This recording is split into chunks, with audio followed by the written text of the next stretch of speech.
Và kính thưa toàn thể quý vị, có câu rằng là công cha thì như núi Thái Sơn, nghĩa mẹ thì như nước trong nguồn chảy ra, mà một lòng thương mẹ kính cha, cho tròn chữ hiếu mới là đạo con. Ngày hôm nay đây Trắng Tủa và Pàn Sụa của chúng ta có ngày vui, ngày hạnh phúc vô cùng trọng đại này, chắc chắn không thể thiếu đi đấng sinh thành là song thân và phụ mẫu của cô dâu và chú rể. Và ban tổ chức chương trình xin được trân trọng kính mời những vị đại diện của hai bên gia đình thông gia và là những người làm cha làm mẹ của cô dâu và chú rể sẽ cùng nhau tiến lên lễ đài tình yêu để ra mắt tới toàn thể quan viên họ cũng như ra mắt tới toàn thể khán phòng cưới của chúng ta trong buổi sáng hôm nay. Xin được trân trọng kính mời hai bên gia đình.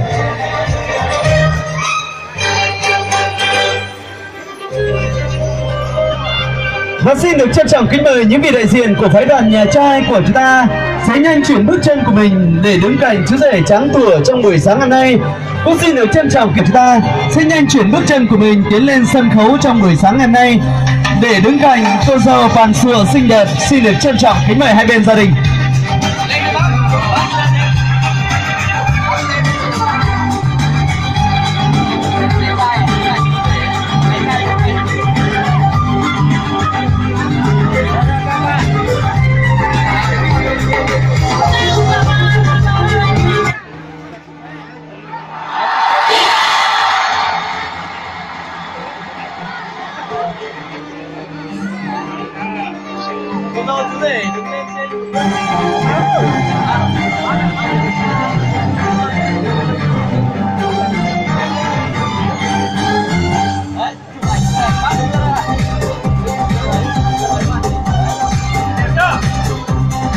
Quý vị hãy cùng nhau lưu lại khoảnh khắc đẹp này đi ạ.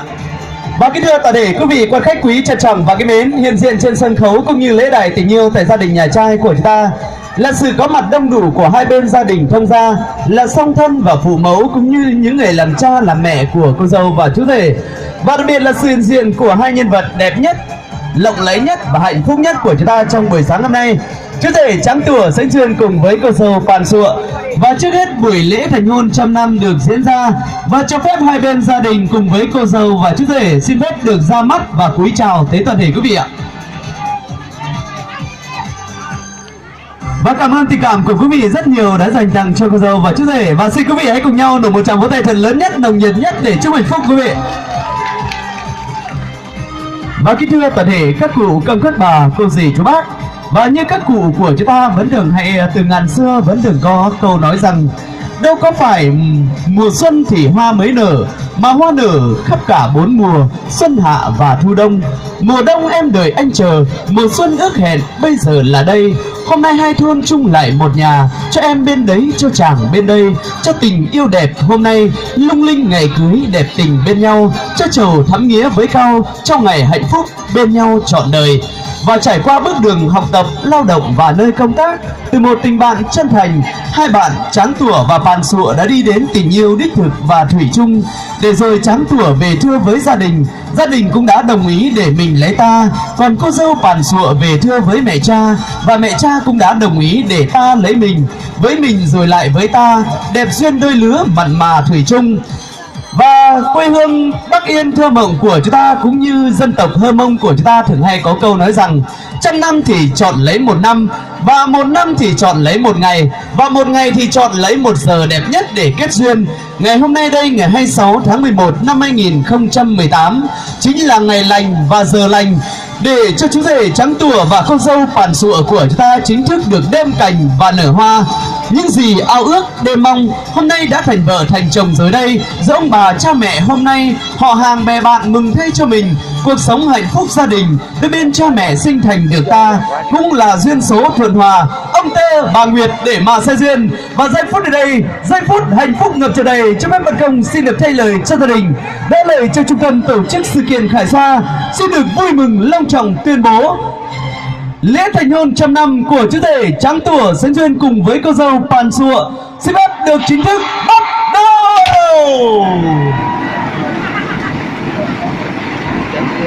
Xin quý vị một tràng vỗ tay thật lớn nhất, thật nồng nhiệt nhất để chúc mừng quý vị.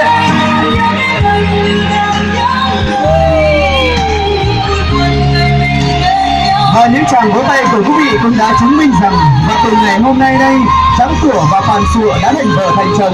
Hai bạn sẽ như thể đôi tằm, cùng ăn một lá, cùng nhả một nong. Hai bạn sẽ như thể đôi ong, con quấn con. Hai bạn sẽ cùng về chung một mái nhà từ đêm nay, chung chăn, chung chiếu, chung ly rượu đầy, chung luôn cái bánh xà phòng, chai nước gội đầu, lọ thuốc đánh răng, và chung con đường nhỏ về nhà, chung cha, chung mẹ và chung bà, chung ông. Tình của hai bạn sẽ đẹp như áng mây hồng. Phải nhớ tới vôi, khen ai nung nấu cho vôi tôi mặn mà, và đôi câu phát biểu gọi là để cho họ đừng đậm đà nghĩa sâu. Và ban tổ chương trình xin được trân trọng kính mời ông Giàng A Sáy sẽ tiến lên lễ đài tình yêu cũng như sân khấu tình yêu tại gia đình nhà trai, có đôi lời phát biểu dặn dò con cái, và đặc biệt để cảm ơn tới toàn thể khán phòng cưới xin được trân trọng kính mời ông ạ.